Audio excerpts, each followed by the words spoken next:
Hey guys, it's RebelQueen. Now, okay, this is the final review for Kamen Rider Revice. The show just ended, so here we are.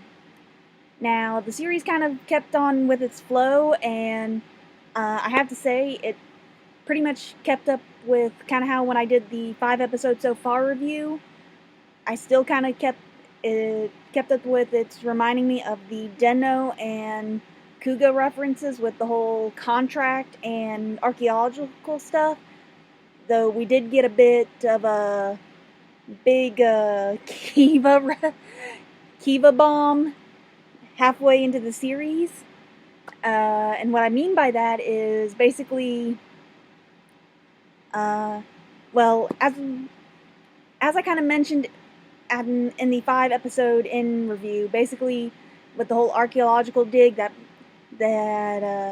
brought the whole demon stuff in with the gift sarcophagus. That's the big demon deal, the big bad demon. Well, basically, the scientists that first discovered the coffin discovered that there was a safety mechanism in the coffin that could allow for them to get some Gift's DNA. Well, they found now the Phoenix organization, which had a different name at the time, found somebody that, well, they were pretty much almost dead, and were like, hey, can we do this experiment on you, and added the cells to them to save their life.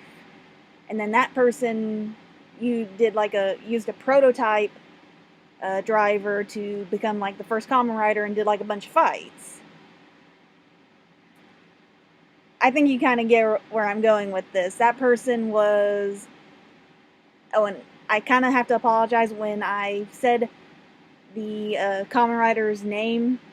Daiki was the middle child.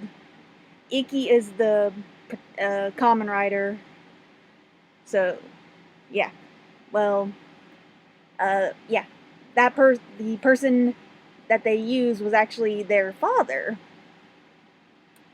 So, in a way, all our main Kamen Riders in the series technically are Gift's descendants. Yeah. So that kind of pulled a Kiva on a slight Kiva thing on there with us, because if you remember from Kamen Rider Kiva, our Wataru, because of his mother being the queen of the Fangears, even though he's a half Fangear, or a Fandeity as they called it in Kiva, technically he's part of the Royal Fangears, even though he's only half.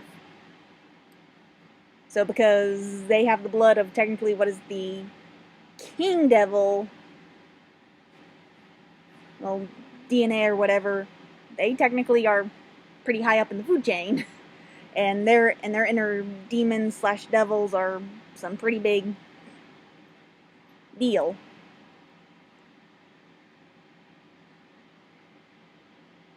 Because it was kind of like, oh, when we learned all that, and kind of really felt bad for their dad, because apparently his inner demon did not take well to a lot of stuff. But yeah,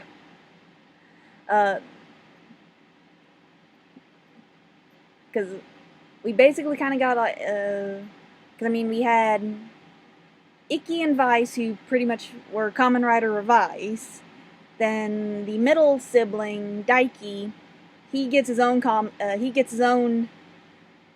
driver, and for a while there, he kind of becomes an anti-hero Kamen Rider there for a little while, because his inner demon kind of goes rogue. His inner demon is called Kagero, and basically it's kind of like a good and evil, black and white deal.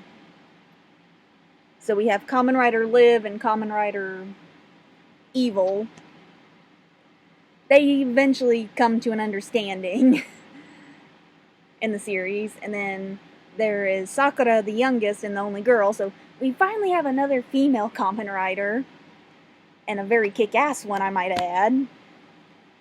She becomes Kamen Rider Jian with her demon partner, who's a big old cuddly little snake, who until the very end of the series can't really talk, and it ends up being called Kovlov.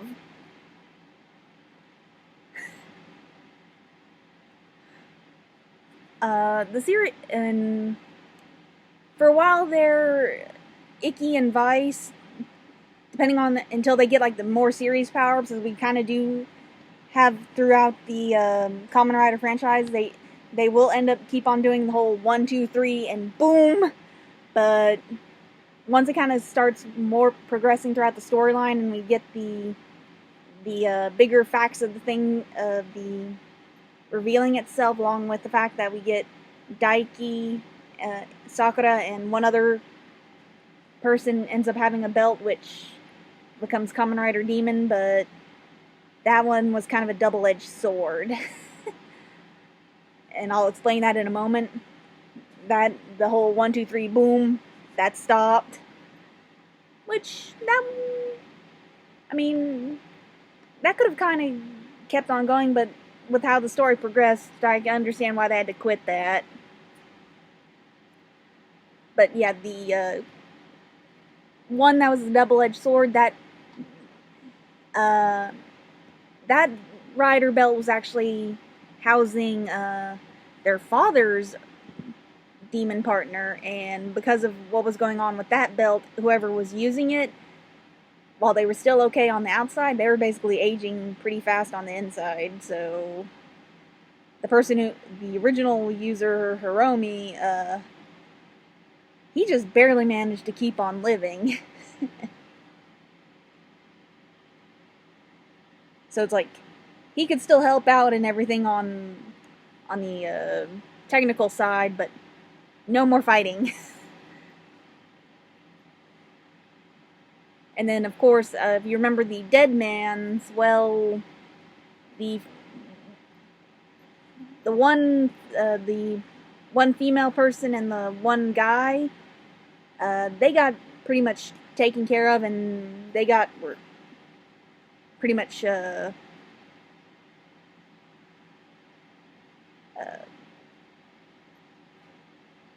rehabilitated, and we're like, okay, we understand that we went about things the wrong way, so we're going to switch around and help out. Especially the female, because it's like, with the way Sakura pretty much kicked her butt, she kind of was like, okay, you're going to be my rival now. Until things kind of took a turn that she's like, okay, now we're best friends. Especially kind of with how things kind of progressed in the series. But it was still a very good series, and I'm kind of sad to see how things go, especially with how it progressed. But I don't want to give away too much without because I don't want to ruin it for you in case you do end up watching it. Because I know I've already kind of given away a lot, but at the same time I haven't. I've just kind of given you like bits and pieces that you can go, oh, so this is what she was talking about.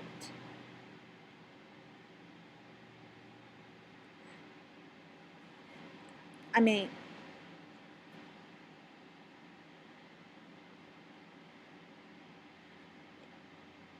but at the same time, I'm also kind of like interested to see how the next series is going to go, because just kind of like, I mean, we didn't actually get to see like kind of like how they did with in the last Saber episode, where we got to see a little bit of Revice come in. We just got like a little drop in the bucket, like where he came in like, that's mine. And and of course, like a little, from looking up the name, and like got like a little this is kind of basically what it is. Just kind of like from, which the next series is apparently called Kamen Rider Geeks. Just from the rough info I'm getting from that, it's kind of like almost like a game thing, which the game setting is kind of like reminding me a little bit of Kamen Rider X-Aid with their game set, with the fact that it was all about games, and then but at the same time with the fact that it's basically the Kamen Riders are competing in a tournament. Well, then that's also going to be like Kamen Rider Gaim, where towards the end of the series, the riders were kind of like basically competing against themselves to win the fruit, win that fruit of evolution deal. But we'll kind of see more how that goes once the series actually starts up next week and we kind of get those first 5 episodes to see kind of what goes on. So I'll kind of like have more info for you after those first 5 episodes. But I'm just kind of like saying a little bit kind of based on, that's kind of like what I'm kind of thinking based on just that little bit of info that I'm getting right just from like that, just from that little bit of info.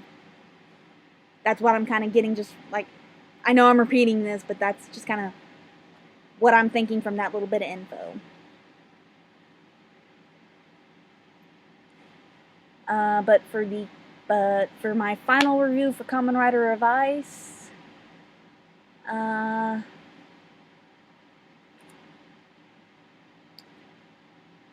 say 9-ish.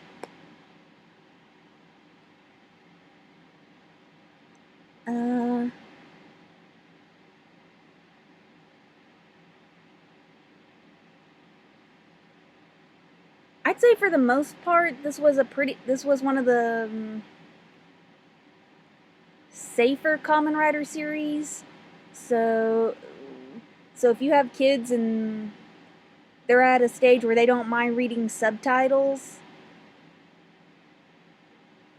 I mean, sitting down and reading subtitles, I think it would be okay for you, like, if you just like kind of want to sit and watch it first before you let them watch it, so you can make a decision like,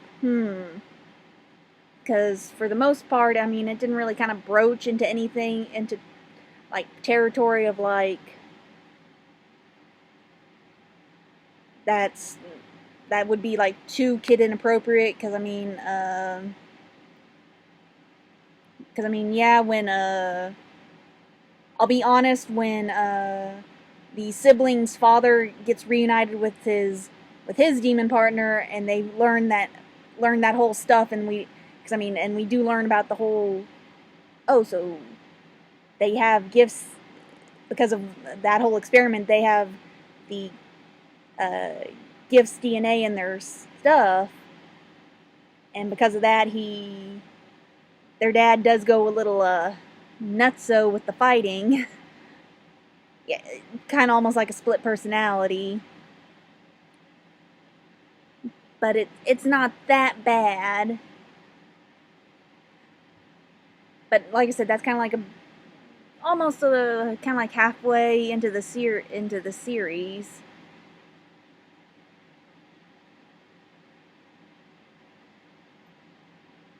And like with any of these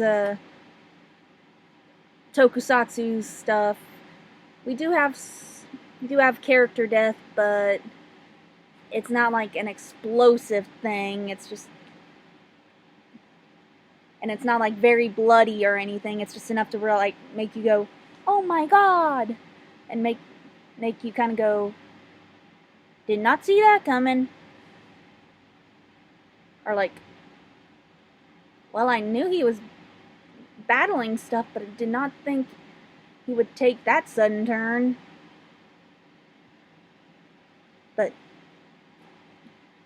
But I will leave that to your imagination on stuff, because, like I said, I as much as I want to give you guys more info, I don't want to ruin it. I don't want to totally ruin it for you for when you do watch the series, if you choose to watch it. But, yeah. So, like I said, I'm giving it about a 9-ish, because, as you guys know, I do love the Kamen Rider series, along with the Sentai series. It's like I'm trying not to be like too super fanish, or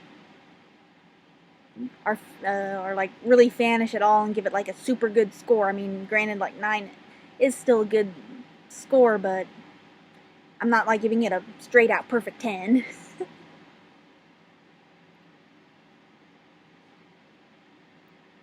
But yeah.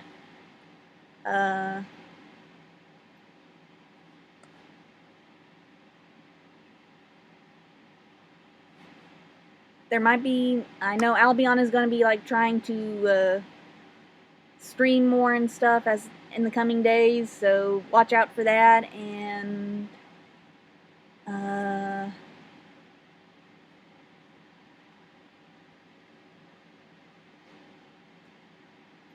just keep an eye out, guys. And I mean, and we're on the tipping point of getting back into some nicer weather. Just kind of keep your chill on, or, well, just kind of be patient, because I mean, we're right there. We're almost back into the fall and away from all this super hot weather, especially if you live here in Texas. So, almost there. Everybody stay safe. Bye.